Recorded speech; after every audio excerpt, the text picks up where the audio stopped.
I now call to order the Committee on House Administration for purposes of today's hearing examining the Government Publishing Office and transforming it for the 21st century and beyond. The hearing record will remain open for 5 legislative days, so members may submit any materials they wish to be included. A quorum is present, so we may proceed. I would like to thank the witness for being here today. I know that you appeared before us, I believe, in February. And as you know, with a full panel of witnesses, it was difficult to give each witness enough time for a broader discussion. I appreciate your willingness to reappear today. When you testified in February, the committee's focus was on GPO's priorities. What we did not focus on is the context for those priorities. By context, I mean the changing environment in which GPO finds itself as a result of the digital revolution. GPO is in the printing and information dissemination industries. Like all industries, GPO has been forced to rethink how it operates in a digital world, from top to bottom. Think of this fact. GPO opened its doors the same day that Abraham Lincoln was sworn in as the 16th President of the United States. So that was the mid-1800s, printing presses and printing plates, ink, hard copies of document, and of course, no delivery trucks other than horse and buggy. Contrast these images with where we are today, printing and publishing and disseminating government information with one click of a computer or your smartphone. I know that Congress has been concerned about GPO's mission in this digital age, commissioning multiple reports, such as the 2013 National Public Administration Report, which provided recommendations to keep GPO relevant. GAO audits have been conducted to examine the status of federal printing and the relevance of Title 44, which is GPO's authorizing statute and title section. Moreover, GPO's own Inspector General continues to audit GPO's operations. Of concern to the committee are 5 management challenges identified by GPO's IG in the last 11 semi-annual reports to Congress. At the top of the list is the IG's concern that GPO is not focusing on its core mission of information dissemination. Our concern, and that of the IG, is to see what progress, as it appears, maybe no real significant progress by GPO management in addressing that challenge or the remaining 4. So we want to give you an opportunity to bring us up to speed on that. And I look forward to discussing your thoughts on GPO's path forward and your thoughts on the IG's audits. Again, I thank you for your appearance before our committee today. And I'd now like to recognize my colleague, Mr. Raskin, for the purpose of providing an opening statement. Mr. Chairman, thank you very much. And for those interesting opening thoughts, I want to thank you for calling the hearing, and I want to thank our witness, Director Vance Cooks, for appearing today to offer her testimony, and also for the written testimony that she submitted as a newly installed member of the Joint Committee on Printing. I very much look forward to putting to good use everything that I learned here today. The GPO provides functions critically important not only to our government, but to a strong American democracy. The agency provides the public free documents and informational products from across the 3 branches, whether online through the federal digit system, the FedSys, or in person at one of the 1,200 federal depository library locations. GPO keeps citizens informed and actively engaged in our democracy. Through the daily publication and widespread distribution of documents, GPO is instrumental to maintaining an open and transparent government, which is a precondition for continually effective democracy. As Madison put it, a popular government without popular information or the means of acquiring it is but a prologue to a farce or a tragedy, or perhaps both. Knowledge will forever govern ignorance, and a people who mean to be their own governors must arm themselves with the power which knowledge gives. GPO is also essential to the continuity of operations of the federal government in the event of a disaster. GPO's Continuity of Operations Initiative allows federal government agencies to continue to administer essential functions in the event of a natural, man-made, or cyber threat, and ensures that GPO is still able to print congressional documents, the Congressional Record, and the Federal Register, as well as to produce U.S. passports. As the publication and dissemination of content becomes increasingly digitized, GPO has adapted very well to this changing landscape, which is remarkable for an agency over 150 years old, as the chairman said. I'm thrilled the GPO has recently won awards for Digital Achievement, Graphic Design, and Innovator of the Year from In-Plant Graphics. I look forward to hearing testimony from the director about how the agency will not only continue to adapt, but also to innovate and thrive as technology advances. The spread of the internet is a money-saving opportunity for us in terms of not having to use as much paper, but also creates the possibility of greater dissemination of information, and we look forward to your thoughts on that. With that, Mr. Chair, I yield back. Thank you, Mr. Raskin. Does any other member wish to be recognized for the purpose of an opening statement? I'd now like to introduce our witness. Davida Vance Cooks became the 27th individual to direct the U.S. Government Publishing Office in 2013. Ms. Vance Cooks is the first woman and African American to lead the agency, and has served in a variety of management roles at GPO since 2004. As director, Ms. Vance Cooks has guided the agency towards cutting costs while at the same time modernizing GPO to improve services. Specifically, GPO is focused on expanding the electronic availability of government information via mobile apps, bulk data downloads, and e-books. So we welcome Ms. Vance Cooks back. The committee has received your written testimony. You'll have 5 minutes to present a summary of that submission. As you know, to help you keep the time, the clock on the table or the light system will be a green light for 4 minutes and will turn yellow when 1 minute remains. When the light turns red, it means that your time is expired. I'm not sure that we do anything if you keep going, but we're honored to have you back here and look forward to hearing your testimony. So the chair now recognizes Director Vance Cooks for purposes of an opening statement. You're recognized for 5 minutes. Chairman Harper and members of the committee, good morning. Thank you for inviting me to join in this discussion of transforming the GPO for the 21st century and beyond. GPO is one of my favorite topics, and I'm delighted to have the opportunity to share my thoughts on GPO's future. I am pleased to report that in order to meet the needs of the 21st century and beyond, the GPO has been successfully transforming from a print-centric manufacturing facility to a content-centric publishing operation, all within the requirements of Title 44. In the past, GPO transformed itself by adapting new technologies to improve the production and quality of printed products. But the transformation we will discuss today is far different and more complex. Today, our transformation is not only to improve our production processes, but to introduce new products that meet the demands of an increasingly digital world. We have come a long way. The GPO is a publisher, a print broker, a product integrator, and a developer of digital information platforms. Our transformation reflects strong partnerships with our public sector customers and our private sector suppliers. We have developed a diversified and integrated product and services portfolio that leverages private sector technologies and expertise. It creates jobs within the private sector business community and offers a cost-efficient set of products and services. Transforming to a content-centric publishing operation has been the overarching goal of the GPO since I assumed responsibility for the agency in 2012. Over the past 5 years, we have adjusted the size and the scope of the workforce, which is at the lowest it's ever been this past century. We're lean and we're agile. And our information outreach, therefore our value, has exponentially increased because of our digital information operations. We are providing more information in more formats to more people than ever before.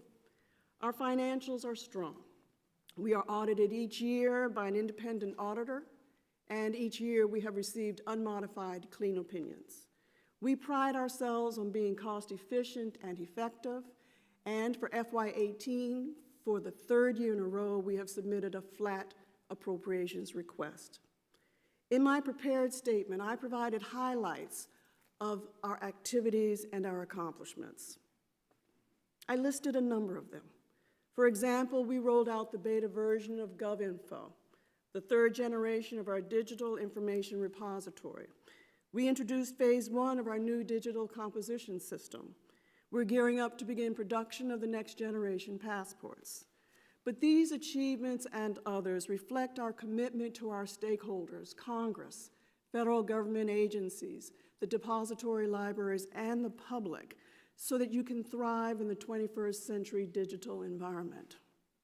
Especially important to me has been the role that the men and women of the GPO have played in the transformation. In the FY16 OPM Employee Viewpoint Survey, GPO employees rated this agency higher than the government-wide average. They consider the agency to be a good place to work.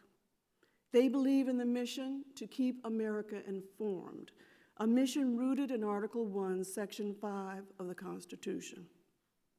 Not only have GPO employees been responsible for carrying out GPO's transformation, they have been the ones, with their expertise and their qualifications and their dedication, who have worked diligently to create a culture of innovation, which is why we have received a number of awards for our digital successes.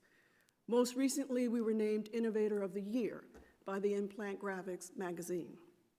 I'm proud to work alongside the GPO employees. Through their efforts and continuing commitment to excellence, we will be ready for the 21st century. Mr. Chairman and members of the committee, this concludes my opening statement, and I'll be happy to respond to any questions you may have.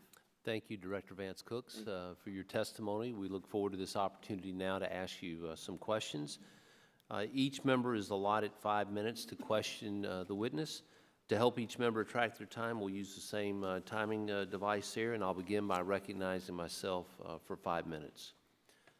Director Vance Cooks, as you know, of course, Title 44 of the United States Code, Public Printing and Documents, provides that all printing for Congress, the executive branch, and the judiciary, except the Supreme Court, is to be done by or conducted by GPO unless otherwise exempted. It includes all of GFO's statutory authority and requirements, so it's a lot of broad information in Title 44 that I know you have to operate under. Really, Title 44 hasn't seen any significant reforms since 1993, and a lot has changed if we think just that short period of time since 1993, the technology and the other things that are going on and available.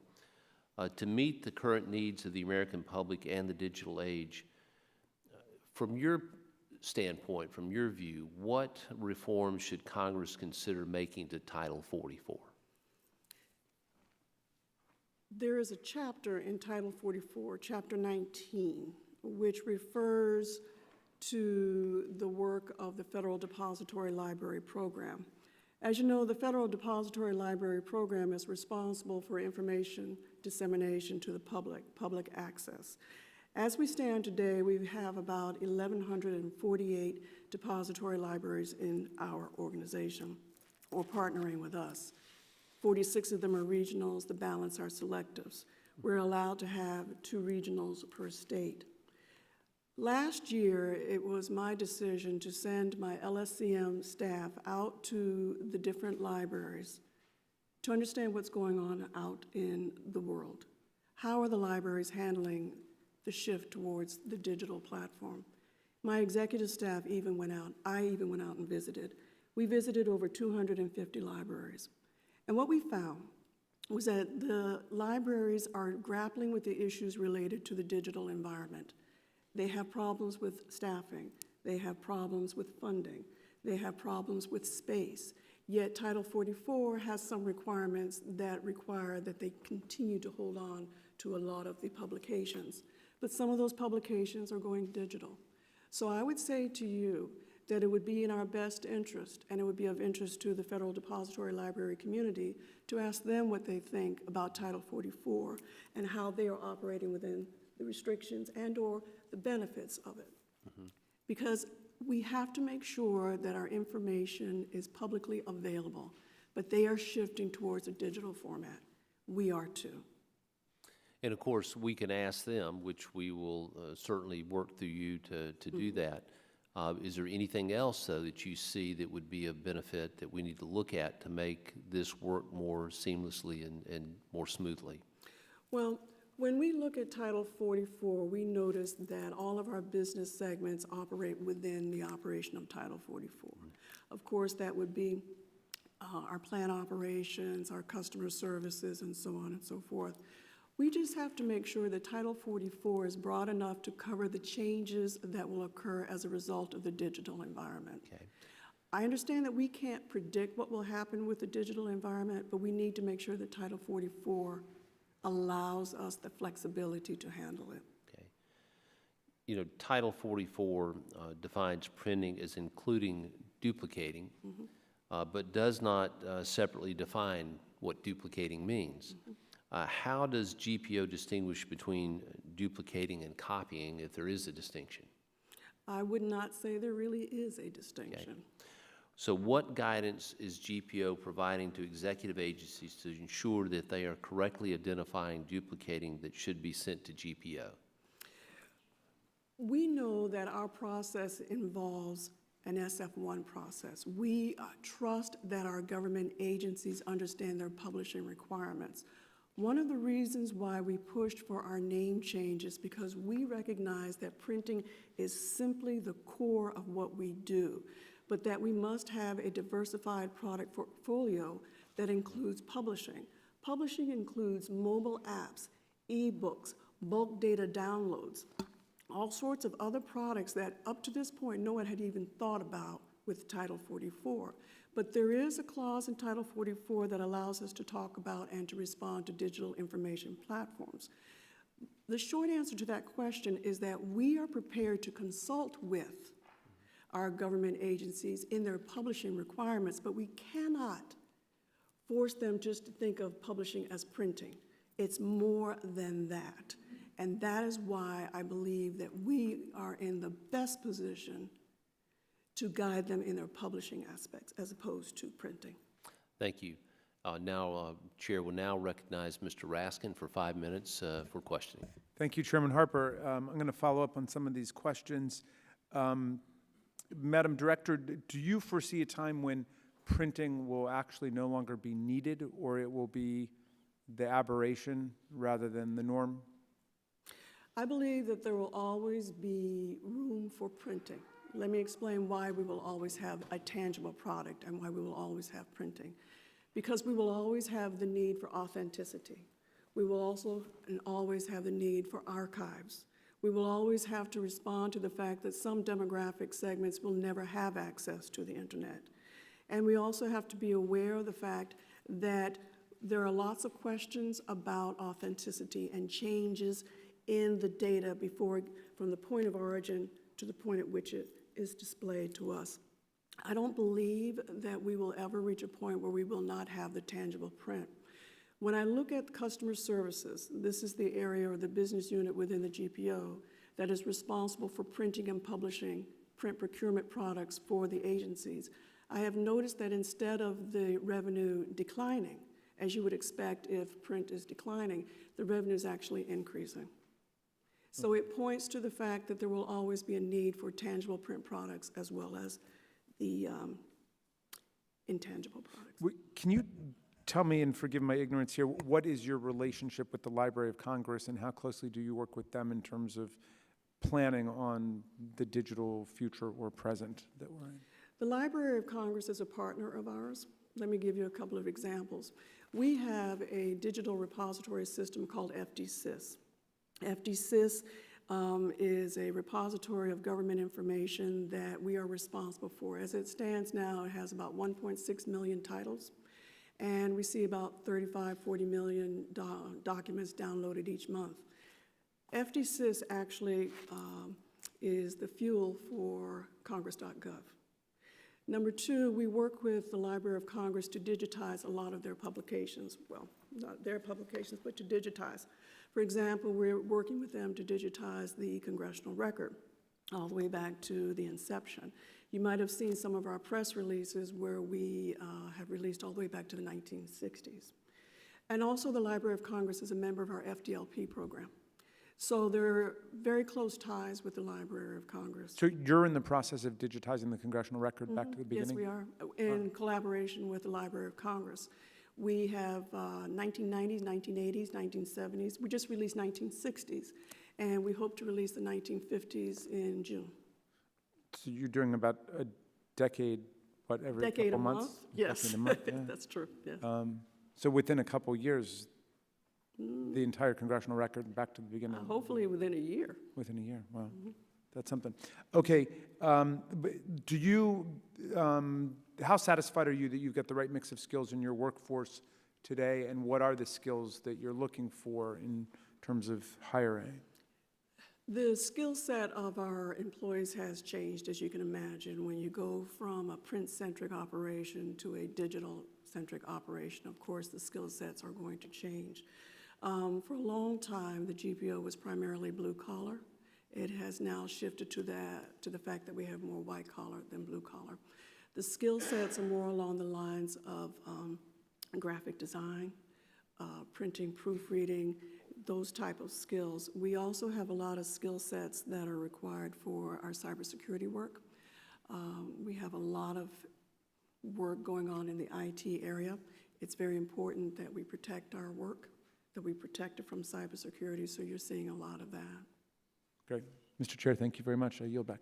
The gentleman yields back. Chair will now recognize the gentleman from North Carolina, Mr. Walker, for 5 minutes for questioning. Thank you, Mr. Chairman. Thank you, Ms. Van Cooks, for being here today. I always appreciate your in-depth research and your preparedness. A few questions that I would have today. I'd like to start off with, as a legislative agency, is it in the best use of taxpayers' funds for GPO to continue to serve as its own landlord? Could you address that just for a moment? To serve as its own landlord? Yes. Okay.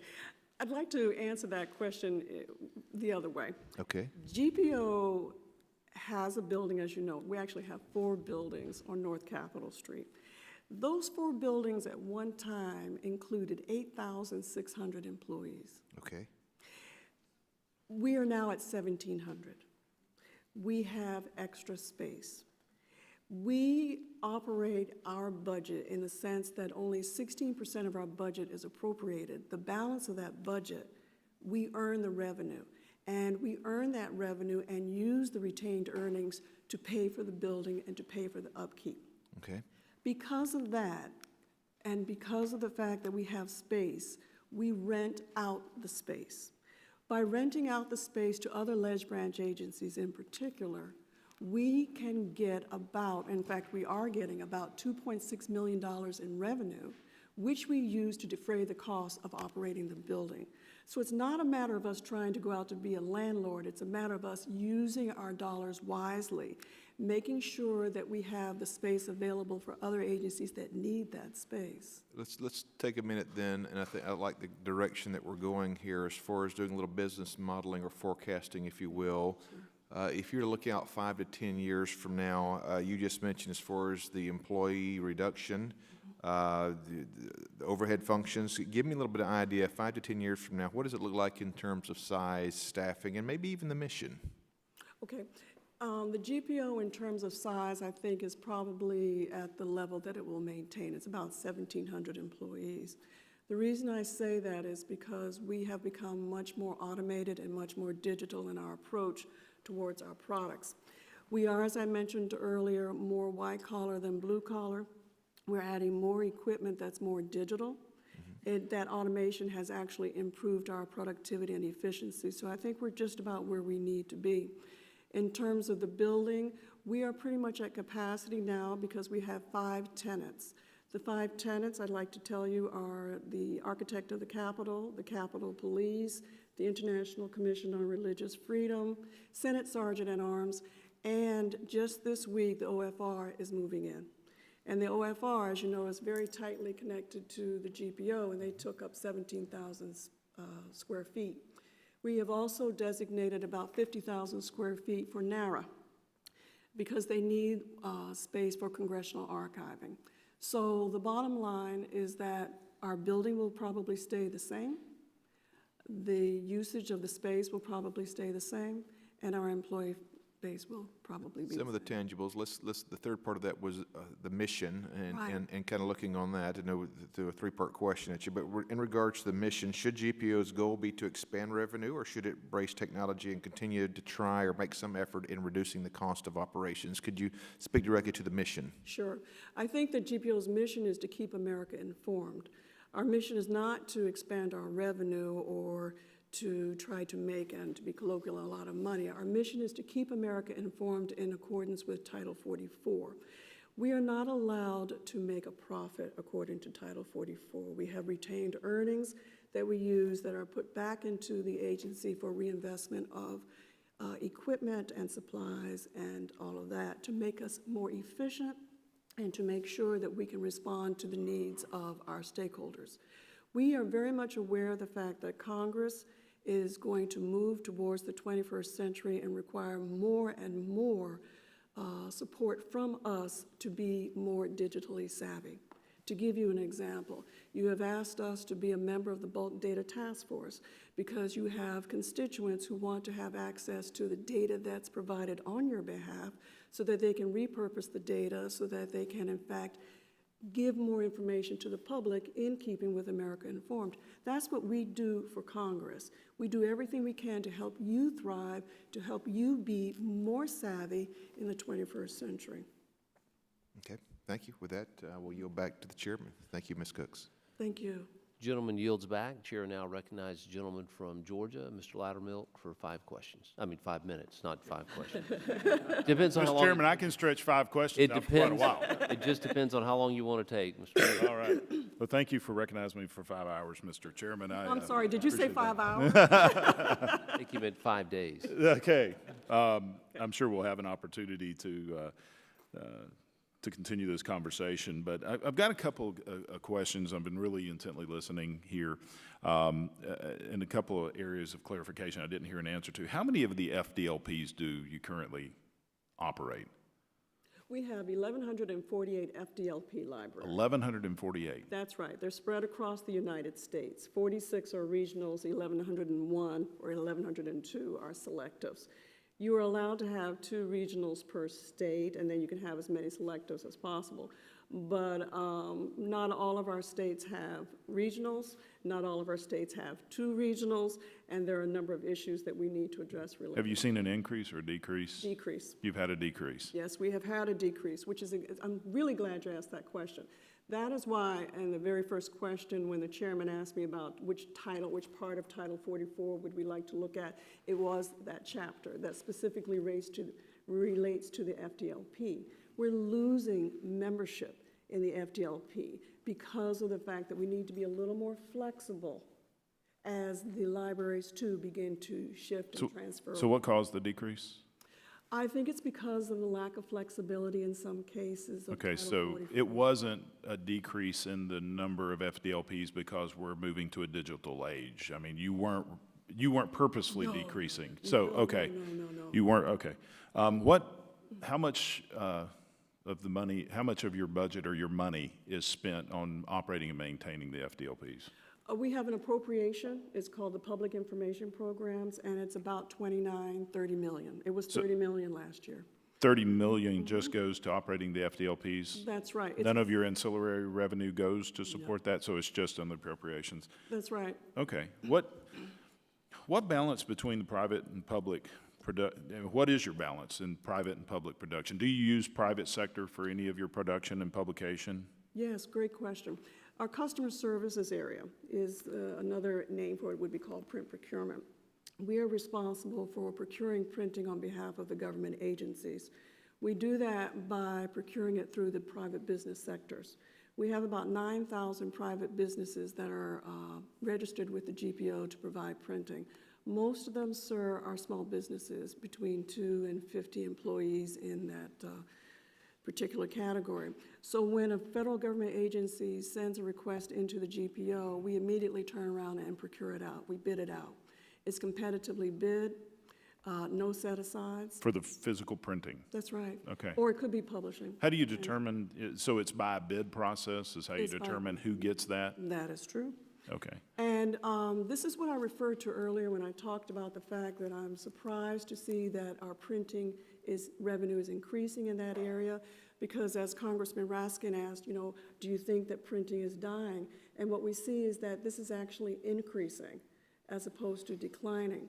But the good thing about us going through the private sector is that by competitively bidding it, we're leveraging all of the power of the entire process so that we provide very, very efficient, very effective, cost-effective rates. I will say to you that when I looked at all of the members of the committee to determine exactly how much money you all were getting in your particular states, last year, the entire print procurement revenue was $353 million. 197 of that came from your particular states. Okay. In the past decade, in the last 10 years, how much printing has the executive branch eliminated? I mean, how much? Many years ago, I think it was almost 500 million. Now it's 353 million. That's a good way of looking at it. $350 million, pages, Revenue. documents? I'm looking at it from revenue in terms Okay. of executive agencies, yes. Okay, so you've eliminated $353 million No. worth of, No, sir. You asked me over a 10-year period, how many or how much no, revenue? what work? I mean, what printing work has the executive branch eliminated? Okay. The way in which I can respond to that is by looking at the revenue, the printing revenue that we have been responsible for generating on behalf of. So it's very revenue-centric for you? Well, at this point, for this particular question, it is. But for the question for the record, if you'd like for me to look at the number of orders, I can do that for you. Yeah, I'd like to know what we've been able to eliminate. But, so kind of what I'm hearing is, even though we're moving to the digital age, that digital age isn't reducing the cost of operating because we're still printing as much as we No. printed before, or? I think it's best to say that as we shift towards, excuse me, they want me to say something, hold on. Okay. Okay. What they want me to say is that the job. You guys are they, I got it now. No, Just say, I yeah. understand. They want me to say, okay, because I think I'm doing pretty good explaining it too. Okay. Okay. We're talking about whether or not the executive agencies have reduced their printing. And I'm saying to you that the executive agencies have shifted towards digital just as we have. Okay. And we have supported their effort to shift toward digital. But there are cases where they're asking for the printed product. And in terms of the questions for the record, I'll be happy to tell you what kind of orders or if the Sure, orders have. I'd appreciate that. Sure. And what they want me to tell you is that the jobs are stable. I know that. I'm telling you that the jobs Okay. are in fact stable. Thank you. I see the red light is on. We can That was a still- quick we- 5 days, Mr. Chairman. Yes, it was. Actually, Thanks for the questions. I appreciate that. the red light's been on a while, but we let you go. Gentleman yields back. Just a couple of Yeah. comments before we conclude, and if anything that I say, if either of the members here have any follow-up, we'll certainly allow you to do that.